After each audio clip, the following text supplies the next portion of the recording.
Welcome back to AI Bite Size, where we cover the latest news over the last week or so in a hit and run kind of format on the board. So this week there's been a couple of news releases around Chinese-based AI models. So Z.ai released their open weight GLM 5.2 model on the Vercel platform, and we're talking about 80 times more customer adoption.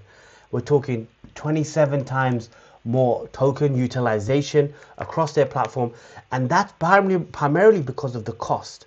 The cost of using these models is significantly cheaper. They're still close to frontier level in terms of coding. They've even released it on Hugging Face and some of these formats where you can actually download and utilize it on your own hardware, meaning you don't need to use APIs, you don't need to have a subscription. How crazy is that? So 80 times this week. That's their growth for just this week, by the way. They released the model back in June. So Chinese models, from a cost perspective and in terms of intelligence for specific tasks like coding, the adoption is growing and growing.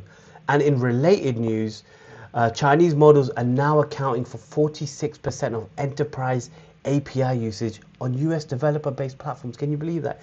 US developer-based platforms at the enterprise level. We're not talking about people coding at home. We're talking about people utilizing these at the enterprise level, 46%. And last year, maybe a year and a half ago, that adoption was at like just close to 5%.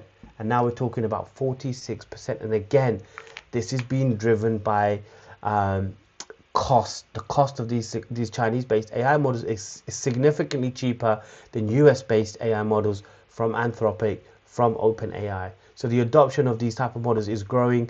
The accuracy, the flexibility, the intelligence from a coding perspective and other tasks is growing and growing, and the costs are significantly cheaper than using other well-known based manufacturers or vendors for models. Join us again in our next one, where we're going to be talking about the latest news for that week. Catch you then.